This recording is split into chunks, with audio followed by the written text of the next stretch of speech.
Picture this. One progressive heavyweight versus 24 far-right echo chambers, throwing punches with words instead of boxing gloves. That's exactly what happened when Mehdi Hasan stepped into Jubilee's gladiatorial arena. Surrounded. Buckle up, because today we're diving into how one man managed to outshine a gaggle of extremists, and what that says about media today. Imagine walking into a boxing ring, but instead of gloves, your opponents are armed with microphones, and instead of one challenger, you've got 20. Welcome to Jubilee's viral experiment, Surrounded. The premise? Toss one progressive, Mehdi Hasan no less, into an ideological lion's den of 20 far-right conservatives and watch what happens. It's the kind of setup that makes you wonder if the producers were designing a debate or the next season of Squid Game. Now, for anyone who doesn't know, Mehdi Hasan isn't your average debater. This guy is a heavyweight in the world of political commentary. Formerly of MSNBC, now running his own platform Zedio, Hasan is the sort of speaker who can dismantle an argument faster than most of us can order a coffee. He's sharp, articulate, and unflinchingly direct. Which begs the question, why pit him against 20 people at once? Was Jubilee trying to level the playing field, or were they stacking the deck for maximum chaos? That's exactly the point. Jubilee's Surrounded series thrives on spectacle. It's designed to be tense, uncomfortable, and, let's be honest, meme-worthy. Imagine the thumbnail. Hasan in the middle, surrounded by scowling faces, the title screaming 1 versus 20, like it's some kind of political battle royale. The optics alone practically beg you to click. But beyond the clickbait, there's a deeper issue. By framing it as one progressive against 20 conservatives, the format almost guarantees imbalance. It's not really a fair debate, it's a stage play. Hasan is cast as the lone gladiator, the underdog, the guy forced to swing against overwhelming odds. Meanwhile, the 20 far-right panelists are given free rein to pile on, often without accountability. It's like hosting a soccer game where one team gets 20 players, and the other team just has Lionel Messi. Sure, Messi is good, but is that really the point of the match? What's fascinating, though, is how Hasan embraced it. He walked into the arena fully aware of what was about to happen. According to interviews afterward, he saw it as a chance to speak to a younger audience, Jubilee's core fanbase, who often consume politics through short clips, debates, and gotcha moments. Hasan wasn't just fighting 20 conservatives. He was fighting for the attention span of an entire generation. And boy, did it work. The episode went viral almost immediately. Clips flooded TikTok, Twitter, and YouTube Shorts. Hasan trending? Check. Jubilee's subscriber count skyrocketing? Double check. Whether you thought it was brave, insane, or just plain entertaining, you couldn't look away. But here's the kicker. This epic setup tells us more about the state of discourse than it does about Hasan himself. In 2025, political debate has become a form of content. It's less about persuasion and more about performance. Hasan knew this, Jubilee knew this, and the millions of viewers who tuned in felt it. The show wasn't about balance, it was about creating the ultimate viral showdown. Still, let's give Hasan credit. Walking into a room of 20 opponents, many of whom didn't just disagree with him but outright questioned his identity, takes guts. It wasn't a debate. It was an ambush dressed up with studio lights. Yet somehow, Hasan managed to not just survive, but steal the spotlight. But if you thought the setup was wild, wait until you hear what came out of the participants' mouths, because in the next round, one guy literally introduces himself as a fascist. Yeah, buckle up. You ever watch a reality show and think, there's no way someone actually just said that out loud? Well, buckle up, because in this debate, one of the conservatives didn't just hint at extremism. He flat out introduced himself as a fascist. Yes, in 2025, on camera, for the internet. Now, in any normal world, the word fascist is a label hurled as an insult. It's shorthand for the absolute worst political ideology we thought we left behind in the 1940s. But here, this guy wore it like a name tag.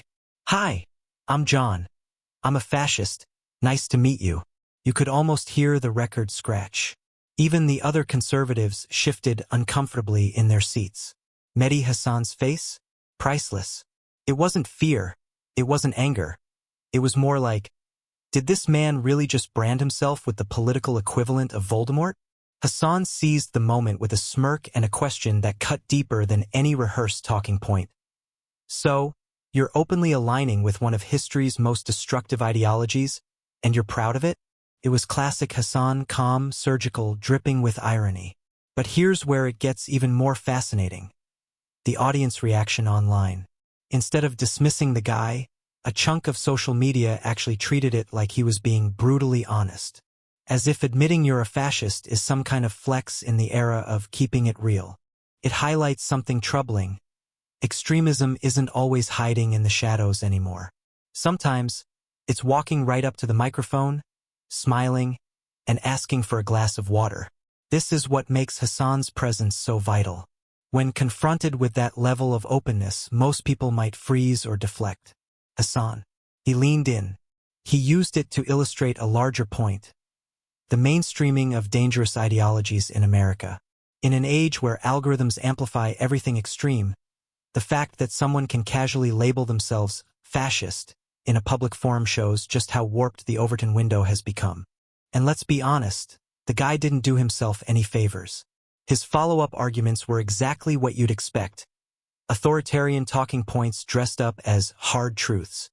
He leaned into nationalism, hierarchy, and the old strong leader shtick. Hasan, with the precision of a seasoned debater, dismantled each point. He didn't just argue against fascism. He exposed how hollow, cartoonish, and self-defeating it sounds when stripped of buzzwords. What's wild is how the 20-on-1 format amplified the absurdity. In a room full of conservatives, this fascist didn't look like the fringe. He looked like just another voice in the crowd. That's the danger. When the line between mainstream conservative and open fascist starts to blur, you realize how thin the guardrails of public discourse really are. And this is why Hasan's calm demeanor mattered. He didn't explode, he didn't lose his cool. He simply asked tough questions, repeated the word fascist enough times to remind viewers of the weight behind it, and let the audience connect the dots. In that moment, Hasan wasn't just debating, he was teaching. Of course, the internet did what it always does. Memes galore. Twitter renamed the guy Fascist Fred. TikTok clips of Hasan's expression when he heard the introduction racked up millions of views. It became both a cautionary tale and comedy gold. But buried in the humor was a sobering truth. If this is what people are comfortable saying on camera, imagine what's happening off camera. And just when you thought it couldn't get more bizarre, the debate shifted gears because next the group decided to tackle immigration. And let's just say, 20 against 1 turned into 20 shouting over each other. If there's one topic guaranteed to turn any debate into a shouting match, it's immigration. And boy, did this panel deliver. Imagine 20 people all trying to play the lead guitar at the same time. Except instead of music, it was an endless loop of half-baked talking points about borders, walls, and protecting our culture. The setup was almost comical. Mehdi Hasan, cool as a cucumber, posed a simple question. Why do you believe immigration is the biggest threat to America right now? That's when the floodgates opened. Suddenly, it wasn't one conservative answering, it was 10 at once. They're taking our jobs. They're changing our culture. They're overwhelming the system. It was like watching a game of bingo where every square said the same thing. Hasan didn't flinch. He leaned back, smirked, and let the chaos unfold for a moment. It's a classic debater's trick. Let your opponents expose the weakness of their own arguments by stepping on each other's toes. And expose themselves they did. Here's the kicker. While they were busy yelling about immigrants draining resources, Hasan calmly pointed out the irony. Most of the people they demonize are the ones propping up entire industries. Agriculture, food service, healthcare, construction, you name it. Without immigrant labor, much of the U.S. economy would collapse faster than a Jenga tower in a toddler's playroom. But Hasan didn't just drop facts, he added humor with bite. When one panelist ranted about immigrants stealing jobs, Hasan shot back. Really? You think someone who doesn't even speak the language is outcompeting you in the job market? That says less about immigrants and more about your resume. The crowd ate it up. It was that perfect mix of sarcasm and reality check. What made this meltdown fascinating wasn't just the content, but the spectacle. The conservatives weren't unified. They contradicted each other constantly. One said immigrants were lazy and on welfare. Another claimed they were working too much and taking jobs. Hasan grinned. So which is it? Are immigrants lazy freeloaders or hyper-productive job stealers? Because they can't be both. That moment landed like a knockout punch. And here's where the psychology gets interesting. In group debates like this, people often compete not to win the argument, but to perform for their side. Hasan understood that. While the conservatives were auditioning for soundbites, he was speaking directly to the audience at home, the millions of people watching who could spot the contradictions without needing a PhD in political science. Online, clips of this exchange went viral. TikTok cut the lazy versus hardworking contradiction into a 20-second loop that spread like wildfire. Twitter framed it as Hasan versus the immigration hypocrisy squad. It wasn't just a debate, it became entertainment. But underneath the entertainment, the moment highlighted a serious issue. Fear-mongering around immigration is less about policy and more about identity. Hasan pushed the panelists to admit that. When cornered, one conservative blurted out, "It's about keeping America the way it is." There it was, the quiet part said out loud. This wasn't about jobs or resources. It was about cultural gatekeeping. And Hasan pounced. He connected it to America's history of scapegoating. The Irish, Italians, Chinese, Mexicans, the cycle repeats every generation. The audience couldn't miss the parallel. It wasn't just clever, it was devastatingly effective. And if you thought the immigration debate was messy, wait until you see what happened when the conversation turned to healthcare. Suddenly, it wasn't just 20 versus 1, it was 20 versus themselves. What made this exchange fascinating was how conservatives contradicted themselves in real time. One said government healthcare was inefficient. Another said it was tyranny. A third mumbled something about socialism ruining America. Hasan grinned like a chess master. So let me summarize. You don't want the government involved because it's inefficient, but you also don't want it involved because it's too powerful. Which is it? Silence. It was like watching a balloon deflate in slow motion. And here's the kicker. Hasan didn't just dismantle their logic. He exposed the humanity underneath. He asked one panelist point-blank, "If your kid had leukemia and your insurance denied coverage, are you seriously telling me you'd shrug and say, 'Oh well, that's the free market?'" The man froze. That's the genius of Hasan. He doesn't just debate statistics. He forces people to confront the moral weight of their arguments. The internet loved it. Clips of the "GoFundMe is not a healthcare system" line went viral. Memes popped up showing Americans holding bake sales for surgeries. Twitter lit up with hashtags like #healthcare is a right and #bake sale policy. The debate wasn't just televised. It became meme-ified. But let's peel back the layers here. The conservatives' meltdown wasn't really about healthcare. It was about the fear of change. Universal healthcare challenges the rugged individualist myth America has been selling itself for centuries. To admit healthcare should be a right means admitting that society has responsibilities beyond individual hustle. And that's terrifying for people whose entire worldview rests on personal responsibility as the only virtue.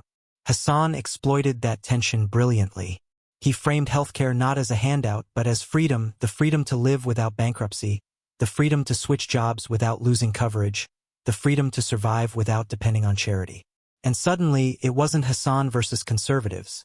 It was Hasan channeling the frustration of millions of Americans crushed by medical debt. And if you think healthcare made sparks fly, just wait until we dive into gun control. Because nothing says civilized debate quite like 20 people shouting about the Second Amendment at once. If healthcare was a circus, gun control was an outright explosion. The moment Mehdi Hasan brought it up, the air in the room thickened. You could practically feel the panelists grip their metaphorical holsters, ready to fire off arguments like rapid rounds. Hasan opened calmly. Does America have a gun violence problem? Simple, factual, grounded. But in a heartbeat, the stage turned into an NRA convention meets reality TV. Panelists jumped in with "Guns don't kill people, people kill people. It's a mental health crisis, not a gun crisis," and my personal favorite, "If everyone had a gun, there'd be less crime." Hasan didn't even flinch. He leaned in with that signature smirk and replied, right, because nothing screams safe society like a toddler packing heat at daycare. The audience erupted. One conservative tried to recover, saying gun ownership was about freedom. Hasan shot back instantly. Tell that to the families who've lost loved ones. Are they free, or just free to bury their children? That one hit like a gut punch. Then came the data. Hasan is like a walking encyclopedia with comedic timing. He pointed out that America has more guns than people, 120 firearms for every 100 residents, and yet far higher gun deaths than any developed nation. He brought up Australia's gun reforms after a single mass shooting, contrasting it with America's grim thoughts and prayers routine after hundreds. And when one panelist tried to argue criminals don't follow laws, Hasan clapped back. So by that logic, why bother with murder laws? Criminals break those too. Boom. Checkmate. But here's where it got messy. Some panelists turned on each other. One argued for responsible background checks, only to be shouted down by another accusing him of being a closet liberal. The irony? Hasan barely had to intervene. He sat back, eyebrow raised, like a professor watching students argue themselves into a corner. Still, Hasan knew exactly when to pounce. He framed the issue not as anti-gun, but pro-safety. He painted vivid scenarios. A kid finding an unlocked pistol, a domestic dispute escalating because of a firearm within arm's reach, a school turning into a war zone. Each example peeled away the abstract Second Amendment shield and dragged the debate into the human cost. And then, the line that went viral, other countries have mental health problems. Other countries have video games. But only America has mass shootings every week. So what's the common denominator? Spoiler alert. It's not Mario Kart. The internet went ballistic. Pun fully intended. That clip racked up millions of views within hours. What really made this segment explosive wasn't just the clash. It was the raw hypocrisy Hasan exposed. Conservatives preached protecting freedom. But when pressed, their definition of freedom was selective. Freedom to own weapons, yes. Freedom to not get shot at school? Apparently negotiable. Hasan held up a mirror, and what reflected back wasn't flattering. Here's the kicker.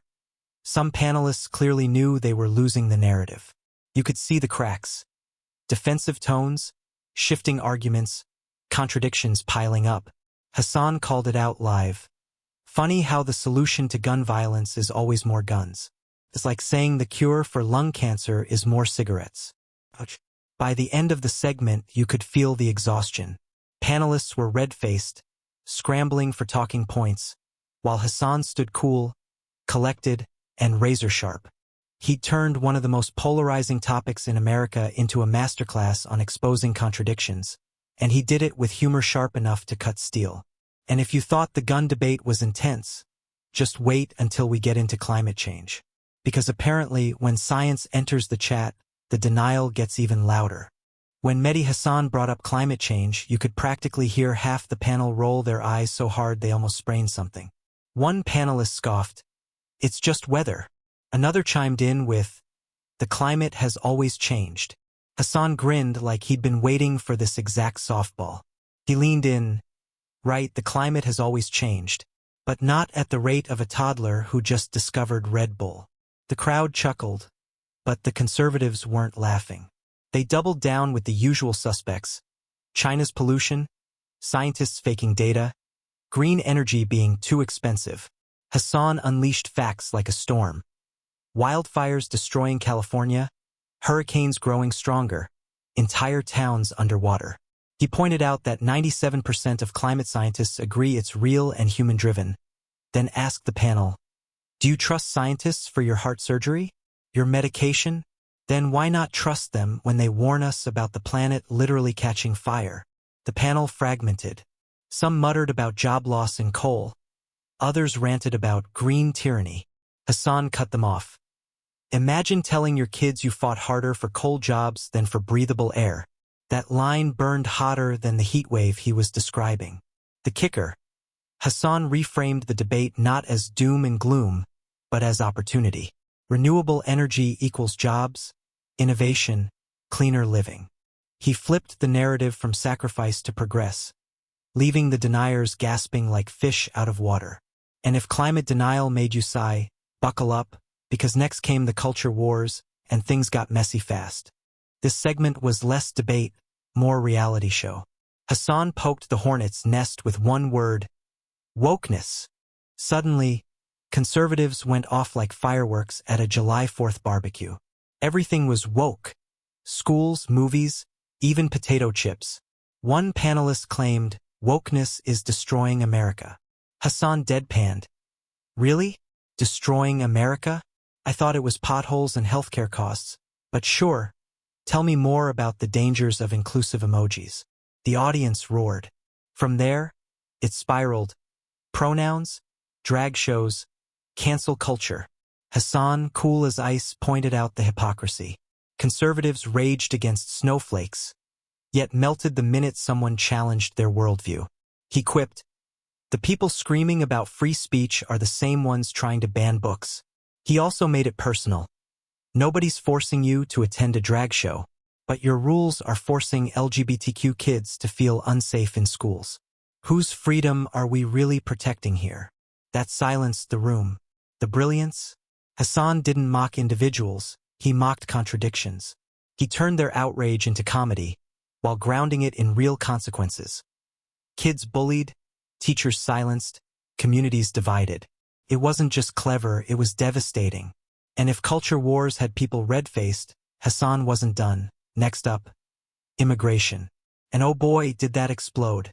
The moment Hasan mentioned immigration, panelists practically broke the sound barrier. Border walls. Get a fence. Crime waves. It was like someone turned on Fox News in surround sound. Hasan let them rant, then coolly dropped the facts. Immigrants commit fewer crimes than native-born citizens. They fuel the economy, pay billions in taxes, and keep industries alive. He asked, if immigration is the problem, why do American businesses keep hiring them?